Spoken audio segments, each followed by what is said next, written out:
여러분, 동상이몽이라는 사자성어가 있는데요. 동상, 같은 침대에서 자지만 이몽, 서로 다른 꿈을 꾼다, 이런 뜻입니다. 더 정확하게 말하면 같은 길을 걷고 있지만 마음의 목표와 생각은 다를 수 있다라는 뜻입니다. 오늘 본문에 예수님의 제자들의 모습이 동상이몽이에요. 제자들은 예수님과 함께 같은 길을 걷고 있지만 바라보고 있는 인생의 목표와 방향이 서로 다른 것이죠. 어쩌면 우리도 그럴 수 있습니다. 예수를 믿고 주님과 동행하고 주님과 함께 이 길에 걸어가고 있지만 정말 내 생각과 내 인생의 목표가 예수님이 꿈꾸시는 예수님의 꿈, 예수님의 목표와 같은 것인가? 신앙생활은 그런 점에서 주님과의 동상이몽이 주님과의 동상일몽으로 바뀌어가는 것이죠. 제가 참 좋아하는 찬양 중에 원하고 바라고 기도합니다라는 찬양이 있는데요. 그 후렴 가사가 이렇습니다. 하나님의 꿈이 나의 비전이 되고 예수님의 성품이 나의 인격이 되고 성령님의 권능이 나의 능력이 되길 원하고 바라고 기도합니다. 그러니까 우리가 하나님 앞에 정말 구하고 바라고 원하고 기도하는 것이 뭐라고요? 하나님의 꿈이 나의 비전이 되고 예수님의 성품이 나의 인격이 되는 것. 주님이 꿈꾸시는 그 인생의 꿈, 주님이 갈망하는 그 인생의 목표를 나도 품고 주님과 함께 그 길을 걸어가는 것이죠. 오늘 본문을 통해 우리는 어떻게 주님과 함께 이 은혜를 누릴 수 있을지를 함께 나누기를 원합니다. 첫 번째는 예수님이 추구하는 삶이 무엇이었는지 우리는 알아야 합니다. 오늘 본문을 보면 예수님과 같은 길을 걷고 있지만 정반대의 목적을 바라보는 두 종류의 사람이 등장합니다. 예수님과 예수님의 제자들이에요. 지금 예수님과 제자들은 예루살렘을 향하여 걷고 있습니다. 근데 바로 그 길에 치맛바람이 등장하는 겁니다. 20절과 21절을 보세요. 그때 세베대의 아들 어머니가 그 아들들을 데리고 예수께 와서 전하며 무엇을 구하니 예수께서 이르시되 무엇을 원하느냐 이르되 나의 이 두 아들을 주의 나라에서 하나는 주의 좌편에 하나는 주의 우편에 좌편에 앉게 명하소서. 자, 그녀의 소원은 무엇입니까? 예수님이 예루살렘에 올라가서 이스라엘을 왕권을 이제는 쟁취하고 예루살렘을 접수하시면 주님의 왕자 좌우편에 나의 두 아들 야고보 요한을 앉게 해주세요. 정치적 청탁을 넣는 것입니다. 이거를 지켜보고 있던 제자들의 반응이 무엇인가요? 24절을 보니까 열 제자가 듣고 그 두 형제에 대하여 분이 여기거늘 분노하는 것이죠. 왜 분노합니까? 다른 제자들도 똑같은 욕망이 있거든요. 나도 한 자리 차지하고 싶다. 그런데 자기들은 차마 말 못하는데 야고보와 요한이 어머니를 앞세우고 와서 자기보다 먼저 자리를 구하는 모습을 보면서 시기와 불편함과 분노가 일어나는 거예요. 그러니까 보니까 야고보와 요한의 어머니가 살로메인데 예수님의 어머니 마리아와 친자매지간입니다. 그러니까 옛날이나 지금이나 혈연과 친인척을 앞세워서 한 자리 차지하고 싶은 이런 모습들은 언제나 바뀌지 않는 것 같습니다. 그래서 이런 사건을 통해 누가복음에 보면 지금 야고보와 요한이 예수님께 좌의정 우의정 좀 시켜주세요라고 하니까 제자들 공동체 안에 서열 논쟁이 일어나는 겁니다. 누가 첫째냐 둘째냐 넘버 1 넘버 2 넘버 3 막 서로 막 거기서 길에서 예루살렘 가는 길에서 싸우고 난리가 난 겁니다. 여러분, 오늘 제자들의 이 정치 청탁과 서열 논쟁이 얼마나 한심한 일인가는 본문이 시작하는 그때에라는 단어를 보셔야 돼요. 그때. 지금 야고보와 요한이 어머니를 앞세워 높은 자리를 구하려고 하는 그때, 그리고 제자들이 그 문제로 인하여 서로 치고받고 싸우는 이 논쟁이 일어난 그때는 언제일까요? 바로 그 전문맥인 예수님께서 예루살렘 행의 목적이 무엇인지를 분명하게 말씀하신 직후에 바로 그때 이런 일이 벌어지고 있다는 겁니다. 자, 17절부터 19절을 보세요. 예수께서 예루살렘으로 올라가려 하실 때 12 제자를 따로 데리시고 길에서 이르시되 보라 우리가 예루살렘으로 올라가노니 인자가 대지상들과 서기관들에게 넘겨짐에 그들이 죽이기로 결의하고 이방인들에게 넘겨주어 그를 조롱하며 채찍질하며 십자가에 못 박게 할 것이나 제3일에 살아나리라. 자, 예수님은요 제자들에게 분명하게 내가 예루살렘에 올라가는 목적은 죽으러 가는 거다. 이게 첫 번째 얘기한 게 아닙니다. 벌써 세 번째 얘기하는 거예요. 마태복음 16장 처음 베드로의 신앙 고백을 듣고 십자가 죽음에 대해서 얘기하신 후에 지금 계속 제자들이 그 얘기를 하는 겁니다. 예루살렘에 올라가면 내가 대지상과 서기관들에 넘겨져서 채찍질 당하고 결국은 십자가에 못 박아 죽게 될 거야. 그런데 제자들은 주님의 그런 말씀을 들었음에도 불구하고 정반대의 시선을 가지고 동상이몽의 길을 걷고 있는 것입니다. 예수님은 사람들을 향한 섬김을 완성하기 위하여 그 십자가를 바라보며 걷고 있는데 제자들은 사람들로부터 칭송과 영광과 섬김을 받기 위한 황금 보좌, 예루살렘의 보좌를 바라보며 이 길을 걷고 있는 것입니다. 그래서 여러분, 마태복음 16장에 예수님이 베드로의 신앙 고백을 듣고 처음 자신의 십자가 죽음을 말씀하셨습니다. 그때 베드로가 분노해요. 예수님을 질책했다고 말해요. 리뷰크, 예수님을 꾸짖으면서 예수님 그런 말도 안 되는 이야기는 하지 마세요. 그게 제자들의 마음이었거든요. 자기들은 지금 예루살렘에 올라가면 세상이 뒤집어지고 엄청난 명예와 지위와 영광을 얻을 거라고 지금 기대하고 있는데 예수님이 죽는다 그러니까 그 이야기가 들리지 않을 뿐만 아니라 그런 얘기하시는 예수님을 꾸짖는 것입니다. 그때 예수님이 베드로와 제자들에게 주신 말씀이 마태복음 16장 24절이에요. 예수께서 제자들에게 이르시되 누구든지 나를 따라오려거든 자기를 부인하고 자기 십자가를 지고 나를 따를 것이니라. 예수님의 이 말씀이 뭐죠? 너희가 나의 제자고 나를 따르기를 원한다면 십자가를 지고 나를 따르라는 거예요. 예수님이 한쪽 십자가를 짊어지시고 반대쪽은 비워놓으신 후에 이 십자가를 나와 함께 지고 나와 함께 이 길을 가자고 우리를 초대하시는 것입니다. 여러분, 그렇다면 예수님의 이 말씀은 우리가 십자가 지는 것 없이 주님 따를 수 없다는 것입니다. 십자가 없는 신앙생활이란 불가능하다는 거예요. 그러면 오늘 우리가 져야 될 그 십자가란 도대체 무엇일까요? 거다란 나무 십자가를 만들어서 어깨에 짊어지고 신앙생활 하라는 말씀은 아니지 않습니까? 여러분, 유명한 영화 패션 오브 크라이스트라는 영화가 있었어요. 예수님의 고난의 일대기를, 그 고난의 한 주간을 집중해서 예수님이 얼마나 처절한 고난을 받으셨는지, 이 패션이란 말이 고난이란 뜻이거든요. 고난의 그리스도에 대해서 그린 영화입니다. 이 영화에서 예수님 역할을 맡았던 분이 미국의 짐 카비젤이라는 유명한 배우입니다. 이 배우의 인터뷰를 본 적이 있는데 이 배우가요, 이 영화를 찍다가 정말 죽을 뻔했다라고 간증하는 걸 본 적이 있어요. 이 멜 깁슨이 감독을 맡아서 이 영화를 만들 때 실제적인 고증을 통해 로마 시대 때 이 십자가를 실제로 만든 거예요. 그런데 너무나도 무거웠기 때문에 실제 무게의 절반이 되는 70kg의 십자가를 만들어서 이 배우에게 등에 짊어지게 하고 그 골고다길을 오르게 하는데 그 과정에서 어깨가 탈구가 되어버려요. 어깨가 부러져 버려요. 그리고 십자가에서 매달려서 죽어가는 그 장면을 촬영할 때는 양쪽 폐에 폐렴이 걸려가지고 물이 다 차고 또 번개까지 맞았다는 거예요. 그리고 결국 촬영이 끝난 후에는 심장 수술을 할 정도로 극한의 고통을 통과했다라고 말하는 겁니다. 그러면서 이 배우가요, 마지막에 이렇게 말합니다. 제가 말하고 싶은 것은 그리스도인이 되려면 이 정도는 감당해야 합니다. 그런데 여러분, 십자가를 지고 주님을 따른다는 것이 정말 이 배우의 경험처럼 이렇게 물리적 고통을 당하는 것을 말하는 겁니까? 우리는 오늘 이 시대에 어떻게 십자가를 지고 주님을 따를 수 있을까요?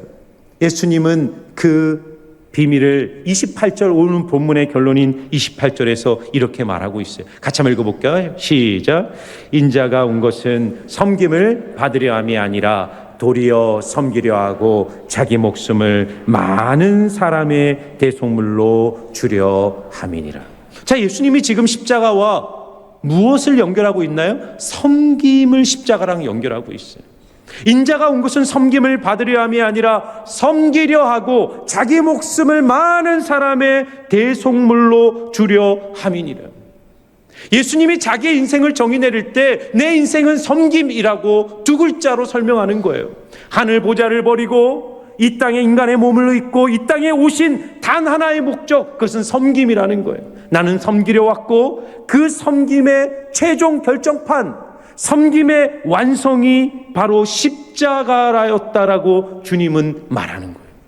그래서 여러분, 제가 앞에서 여러분들에게 보여주었던 원하고 바라고 기도합니다라는 이 후렴 가사를 보면 하나님의 꿈이 나의 비전이 되고 예수님의 성품이 나의 인격이 되고 예수님의 성품이 나의 인격이 되는 것, 이게 신앙생활의 목표고 본질 아닙니까? 우리가 왜 신앙생활을 하죠? 예수님을 닮는 것, 예수님의 성품이 나의 인격이 되는 것. 그런데 예수님을 닮는다는 것이 뭘까요? 우리가 예수님을 닮아간다는 것, 그것은 예수님처럼 우리도 섬기는 사람이 되는 것을 말하는 겁니다. 왜냐하면 예수님 자신이 자신의 인생을 정의 내릴 때 나의 인생은 섬김이었다라고 말하고 있지 않습니까? 그럼 우리는요, 어떻게 예수님처럼 섬김의 삶을 살아갈 수 있을까요? 두 번째는요, 거꾸로의 삶입니다. 거꾸로 사는 삶. 여러분, 오늘 야고보와 요한의 요청에 대한 예수님의 답변이 22절. 자, 한번 같이 읽어보겠습니다. 시작. 예수께서 대답하여 이르시되 너희는 너희가 구하는 것을 알지 못하는도다. 내가 마시려는 잔을 너희가 마실 수 있느냐? 그들이 말하되 할 수 있나이다. 아멘. 자, 야고보와 요한이 어머니 살로메를 앞서 주의 좌우편에 앉게 해달라고 요청하자 예수님의 대답이 뭡니까? 너희는 너희가 구하는 것을 알지 못한다. 너희가 높아지는 길에 대해서 알지 못한다는 거예요. 다른 말로 하면 예수님의 제자는 세상과는 다른 방식으로 높아져야 되는데 그 길에 대해서 너희가 알고 구하는 것이니? 그러면서 25절과 26절에 이렇게 말씀하십니다. 예수께서 제자들을 불러다가 이르시되 이방인의 집권자들이 그들을 임의로 주관하고 그 고관들이 그들에게 권세를 부리는 줄 너희가 알거니와 너희 중에는 그렇지 않아야 하나니. 예수님의 대답은 제자들의 공동체는 이 세상 사회와는 근본적으로 달라야 된다는 거예요. 하나님 나라의 권력 시스템과 이 세상 나라의 권력 시스템은 근본적으로 다른 원리로 작동한다는 것입니다. 그러면서 예수님이 이 세상 나라의 권력이라는 것이 어떻게 작동하는지를 두 가지로 설명해요. 하나는 이 세상 집권자들은 임의로 주관한다. 이 세상 집권자들이 그들을 임의로 주관한다는 말이 뭐죠? 자기 마음대로 권력을 남용한다는 거예요. 자기의 사적 욕망과 사적 이익을 위하여 권력을 잡으면 그 권력을 임의로 사람들 위해서 권력을 마음대로 남용하면서 그렇게 세상 나라는 돌아간다는 거예요. 그리고 그 집권자들의 밑에 있는 고관들은 어떻게 한다고요? 그 고관들이 그들에게 권세를 부리는 줄 너희가 알거니와. 권력을 잡으면 스스로를 높이고 사람들을 위해 군림하면서 횡포를 부린다는 것입니다. 이것이 어쩌면 지금 한국 사회에서 일어나고 있는 일이 아닙니까? 여러분, 대한민국 헌법 1조 2항을 보면 성경 얘기가 아닙니다. 그러나 이 성경에 기초한 헌법의 2항은 이런 얘기를 해요. 대한민국 주권은 국민에게 있고 모든 권력은 국민으로부터 나온다. 이게 무슨 말이죠? 권력이란 국민이 지도자들에게 위임한 것이기 때문에 지도자들이 그 권력을 갖고 있는 목적은 오직 국민을 섬기기 위한 도구로 써만 권력은 민주국가에서 의미가 있는데 타락한 인간의 본성을 가진 모든 권력자들은 그 권력의 자리에 올라가면 누구나 예외 없이 권력을 임의로 주관하고 그 권력을 권세를 가지고 자기 마음대로 사적 욕망을 위해 권력을 남용하는 것이 이 세상 나라의 권력의 시스템의 모순이고 그것이 이 세상의 본질이라는 것입니다. 여러분, 이게 꼭 정치인들만의 문제가 아니에요. 인간은 다 타락하고 인간은 공허하기 때문에 어떤 사회든지 어떤 조직이든지 내가 힘을 가졌다고 생각하면 스스로를 높은 자리에 두려고 합니다. 그래서 세상은요, 위대함을 권력과 재산과 지위와 같은 힘을 얼마나 가졌느냐로 평가해요.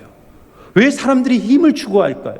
권력, 재력, 학력, 이런 세상의 힘을 추구하는 이유는 그 힘을 가질 때 섬김을 받는 자리에 올라갈 수 있기 때문이라고 생각하는 거예요.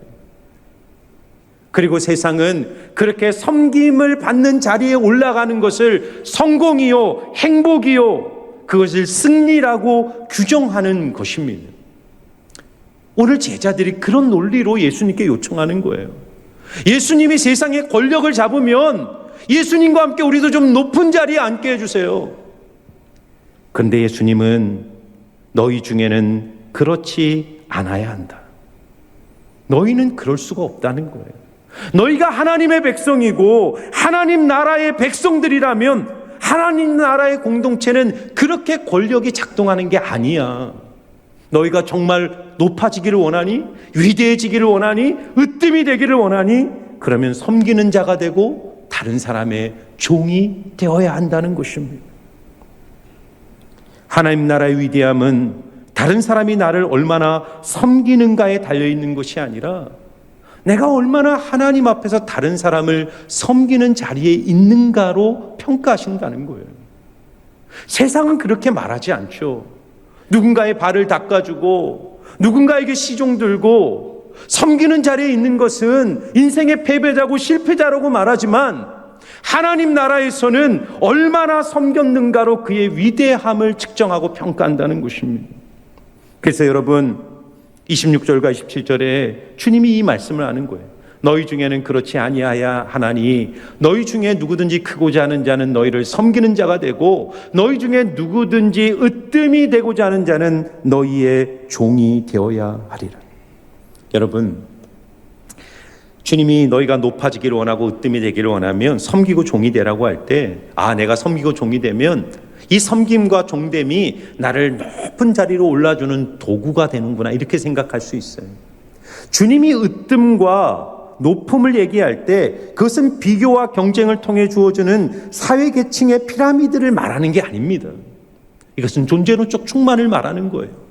이 사회의 조건, 상황과 상관없이 깨어지지 않는 내 안에 부어지는 하나님의 충만, 하나님의 기쁨, 하나님의 존귀함, 하나님의 자신감, 그것은 섬김을 받는 자리에서는 절대로 누릴 수 없고 너희들이 자발적으로 누군가를 섬기는 자리에 들어갈 때 누릴 수 있는 하늘의 영광, 하늘의 으뜸이라는 것을 우리에게 말하는 거예요. 여러분, 우리 교회가 목장교회로 전환되어야 되는 이유가 저는 여기에 있다고 생각합니다. 신앙이라는 것이 섬김이 없는 신앙은요, 공허한 것입니다. 이론, 지식, 종교행위, 종교체험을 통해서 유지되는 신앙은 사실은 공허한 거예요. 예수님이 이 땅에 섬기게 오셨고 그 섬김의 삶을 친히 본으로 보여주신 이유는 뭐냐면 신앙의 본질에 섬김이 있기 때문입니다. 여러분, 저도 매주 금요일이면 저희 집에서 목장 모임을 합니다. 목회자 바쁜 일상에서 목장 모임을 한다는 것이 사실은 부담이 되는 부분이 있어요. 그러나 제가 이것을 여러분들에게 제가 잘하고 있다는 걸 말하고 싶은 것이 아니라 저의 목회 철학에 있어서 목장이라는 것이 얼마나 중요한가를 저도 삶으로 여러분들에게 간증하고 싶어서 하는데, 저희 아내 같은 경우 금요일 아침부터 내내 음식을 준비하면서 그렇게 힘들게 하지만 끝나고 나면 그렇게 기쁜 거예요. 영혼을 섬기고 성도를 섬기면서 오는 그 기쁨과 감격이 있습니다. 지난주에는요, 저희 목장에서 짧은 시간이었지만 함께 하시다가 이제 목자가 되어서, 목자 부부가 되어서 한 4개월, 5개월을 목장으로 열심히 섬기다가 지난주에 다시 한번 저희 목장에 방문해 주신 목자 부부가 있었어요.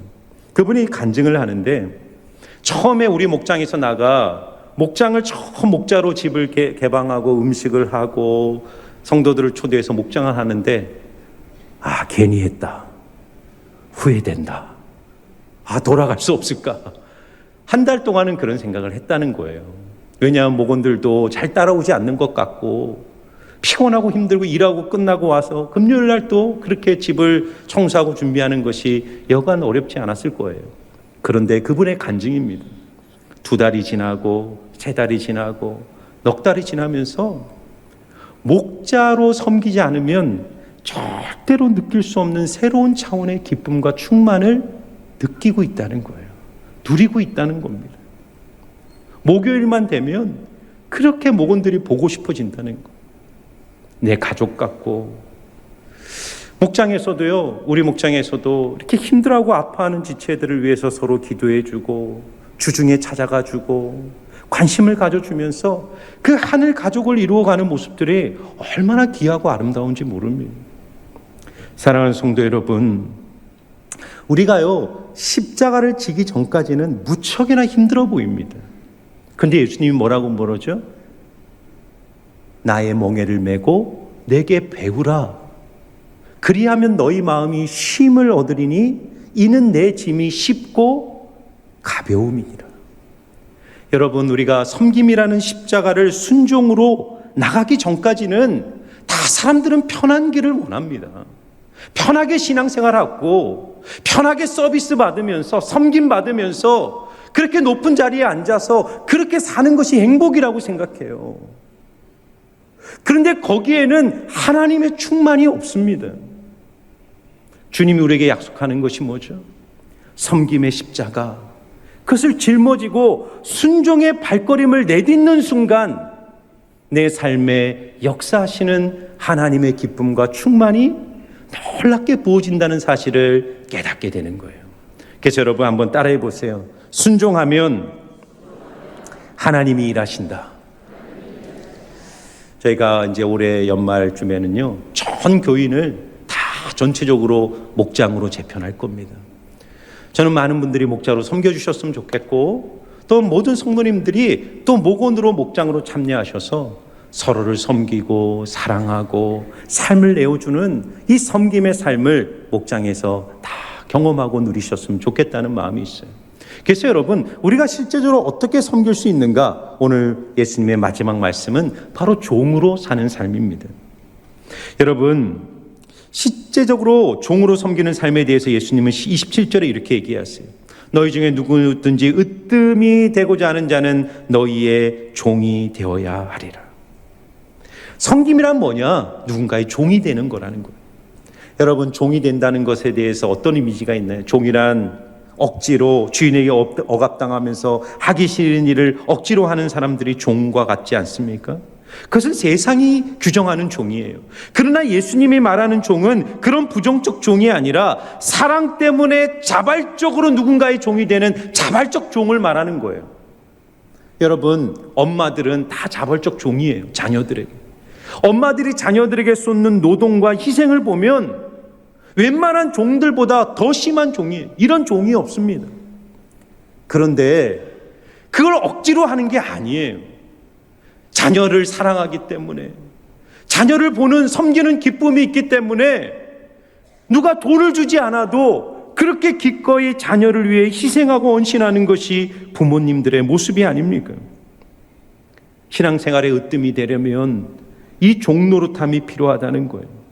사랑으로 서로 종노릇하는 삶이 없는 신앙생활은 공허합니다. 성경 지식과 종교 체험으로 유지되는 신앙생활에는 영적 성장이 없어요. 그래서 여러분, 오늘 28절에 이 모든 말씀을 하신 후에 주님의 최종적 결론이 28절에 우리 같이 한번 읽어볼까요? 시작. 인자가 온 것은 섬김을 받으려 함이 아니라 도리어 섬기려 하고 자기 목숨을 많은 사람의 대속물로 주려 함이니라. 아멘.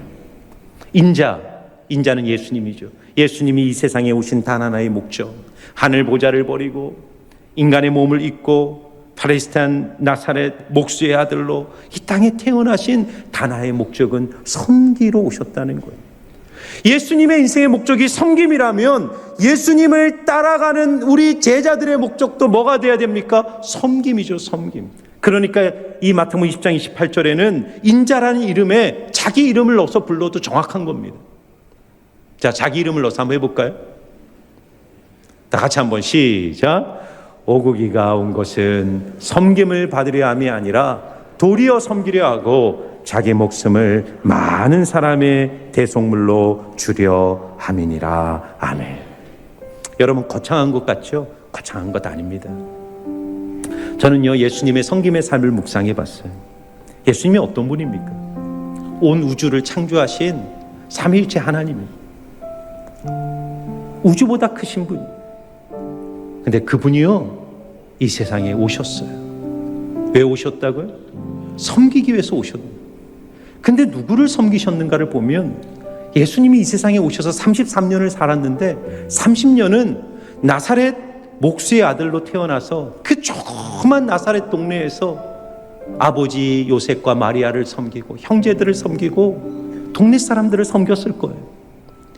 그리고 30세가 되어 공생아 되었을 때 예수님이 이스라엘 백성 전체를 대상으로 사역도 했지만 사실 예수님의 사역을 잘 들여다보면 그분의 관심과 그분의 섬김의 대상은 12명의 제자였습니다. 12명의 제자를 불러서 그들에게 마음을 주고 시간을 주고 물질을 주면서 그 12명의 그 초라한 어부, 목수, 세리, 세상이 별로 주목하지 않는 그 작고 보잘것없는 영혼들을 불러서 그 영혼들에게 자기 전부를 쏟아부어 사랑해 주는 거예요. 여러분, 놀랍지 않나요? 어떻게 온 우주를 창조하신 하나님이 이 세상에 오셔서 하신 일이라는 게 그 12명을 위해서 자기 전부를 쏟아부으신 거예요. 세상은 위대함을 대단한 거라고 생각하잖아요. 인류를 바꾸고 민족을 위해서. 그런 게 아닙니다. 하나님 우리에게 원하시는 위대함은 하나님이 내 인생에 붙여주신 작은 영혼들, 우리 가족, 우리 자녀, 교회에서 함께 사역으로 만나는 지체들, 목장 안에서 하늘 가족으로 붙여준 영혼들, 그 영혼들을 예수님처럼 섬기고 사랑하는 그 일에 하나님은 그 일을 위대하다라고 평가해 주시는 겁니다. 시편 8편에 다윗이 하나님이 피조하신 세계를 보면서 뭐라고 고백하죠? 주가 베풀어 주신 주의 하늘과 주의 손가락으로 만드신 하늘의 별과 달을 볼 때 인간이 무엇이간데 주께서 저를 생각하십니다. 하나님이 이 거대한 우주를 만든 목적도 그 진흙으로 만들어진 인간을 섬기기 위해서 만드신 거란 말이에요. 그리고 그렇게 위대한 우주를 만드신 거대한 하나님이 이 땅에 오셔서 하신 일들이라는 것은 대단한 일들이 아니었어요. 제자들의 발을 씻기셨고 이름 없는 수가성의 여인을 일부러 찾아가서 그 여인을 만나주셨고, 삭개오 집에 내려와라, 내가 너희 집에서 오늘 하룻밤 자겠다. 그 삭개오의 집에 모두가 침뱉는 삭개오의 집에 가서 하룻밤 같이 자주시고, 어린아이가 올 때 가슴으로 안아주시고, 예수님을 배반하여 낙심하여 갈릴리에 고기 잡으러 간 제자들 아침 일찍 일어나셔서 아침밥을 차려주셔서 그 제자들을 만나주시고, 그것이 바로 섬김이라는 것입니다. 위대한 일이 아니에요. 대단한 일이 아닙니다. 진짜 위대한 일은 하나님께서 내 인생에 보내주신 그 한 영혼 한 영혼에게 마음을 담아 웃어주고 손을 잡아주고 눈물로 기도해 주는 거예요. 우리 목장에도 힘든 일을 통과하는 한 부부가 있는데 그 목구원들이 얼마나 관심과 사랑을 갖고 기도해 주고요, 같이 나눌 때 눈물로 함께 울어주고 손을 잡아주는 모습을 보면서 여기에 하나님의 천국이 있는 거구나.